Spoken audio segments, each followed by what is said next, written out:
So what is up, guys? Nick here, helping you to master your technology. A few days ago, I did the unboxing on the S21 5G. Well, I've had a little bit of time to play around with it, and I want to give you my few days later opinions on this phone, my honest take. I'm going to talk about some of the good and some of the bad, I think, that are things that you might want to consider when buying this phone. So the first one that's really good is the display. Even though the display does go down to full HD, it's still a beautiful overall panel.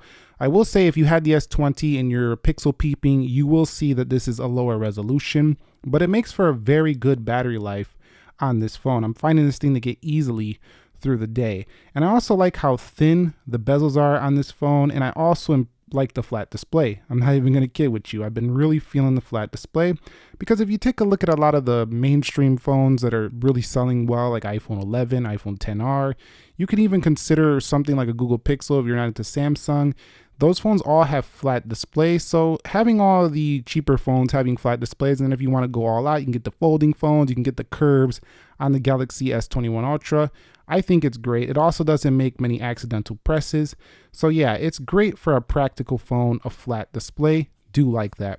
Second thing I like is this small punch hole camera. It does make the phone feel much more like an all-screen display. Now the next thing I'm really enjoying about this phone is the battery life. So this thing has a 4,000 milliamp hour battery, but the spec doesn't really matter as much. What I'm noticing is that it easily will make it through a day. Now that's something you can't say about every other phone out there, so I do really appreciate the battery life so far on this phone. Now the next thing I'm really liking about this device is the rear camera setup. I just think it's excellent. You have your ultra wide. Let's go ultra wide. You can go 1x. You can go 3x. You can go 30x on this boy. So definitely got a lot of options to play with. And if you go to more, look at all these features. Director's view, pro video, food, portrait video, super slow-mo, night modes, portrait. I mean, everything you would want. This director's view is pretty awesome. You could see the front camera and the rear camera overall. And even though this is not a pro device, it does have a lot of pro like features that you can access on this phone. And you have super steady mode, which makes the video very clean. So really do like that.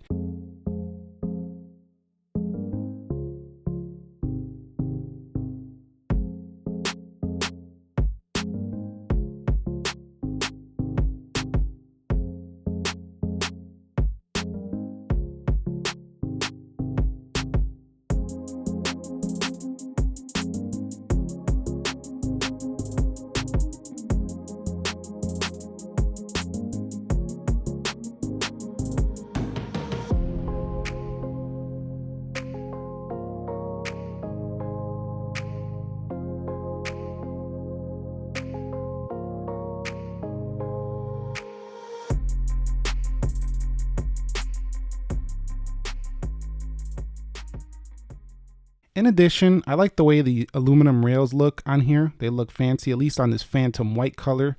Have been feeling that. And I do like how this camera is not that protruding. It doesn't stick out that much here for the regular S21. In addition, I really do like the back of this phone. Even though it's plastic, it doesn't show any fingerprints. It feels durable. And it does a good job at just staying clean. So that's something you can't say about all Samsung phones, is staying clean. Now let me talk about the things I don't like a few days later. The first one, no expandable memory. I really don't like not having expandable memory on a Samsung phone. Reason why is because if you're used to using Samsung, you've probably been using an SD card for a while. And I wanted to pop my SD card from my Note 20 Ultra in this guy and check out my photos.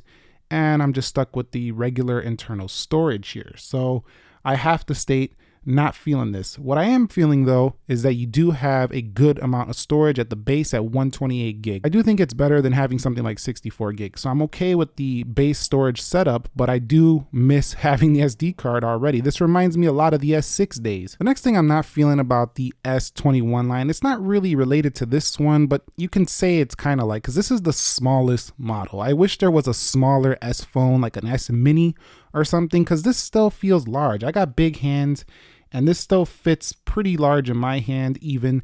So I wish there was a smaller phone. It's not really a problem with this device, but I just wish there was a little bit of a smaller S21 than this one. So the next thing I'm not feeling is the front facing camera doesn't exactly match the rear camera. Now I'm not saying it's not a good camera, it really is, but if you flip it around, you won't have the same lens setup. So you'll have a 10 megapixel on the front, and on the rear you have a 64 and 212. So the footage doesn't look exactly the same, but still it's a good camera. I'm just not feeling how it doesn't match the lens on the rear. Now the next thing I'm not feeling is just the combinations of backward downgrades, it feels like, for this phone, but still retaining a pretty high price here for the Galaxy S21 5G. So the plastic back, while I mentioned it does feel nice and it also doesn't get dirty, it doesn't feel like the price of this phone. Also, I will say that not having the expandable memory along with the full HD, the S20 last year felt like a premium device. This one kind of feels similar to the Galaxy S20 FE. I'm not even kidding with you. So I think this phone was priced a little bit too high. I think Samsung should have priced this $100 to $200 less than this. Even though there are great trade-in incentives, if you look at the actual MSRP of this phone, it does seem a little bit higher price. Whereas the S21 Ultra with its beast specs and its beast premium build feels like what you pay for it. All right, guys, so phone call quality, reception, 5G has been great on this phone as you would expect. And I'll briefly talk about the software and the performance, not long though. One UI cleans things up. We've already seen this before, but the thing is you don't need an S21 5G to experience One UI, and most of the Samsung products, the later ones anyway, are getting this. And as you would expect, with a Snapdragon 888 CPU, 8 gigs of RAM. Oh, by the way, I think the S20 had 12 gigs of RAM. This one goes to 8, so that's a step back. But definitely, this is fast. There's no problem with speed. 120 hertz refresh rate on a full HD panel. Feels slick, feels smooth, feels snappy. You'll be happy with the performance. When I punch in with this fingerprint sensor, also very fast. But let's wrap it up here. This phone, does it feel like a flagship device? I think in terms of all the specifications, the internal specs, yes. But I think there's phones that feel more flagship than this, especially like the, upgraded S21 Ultra, for example.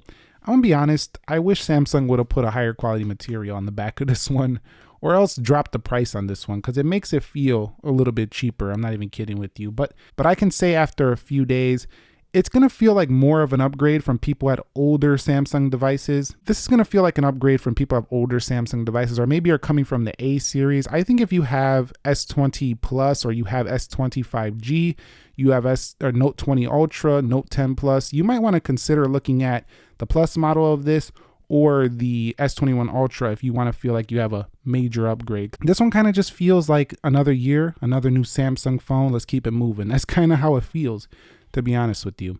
So let me know your thoughts on the S21. Are you loving it? Are you digging the size 6.2 is right for you? Overall, you're not going to go wrong. All these phones are great today.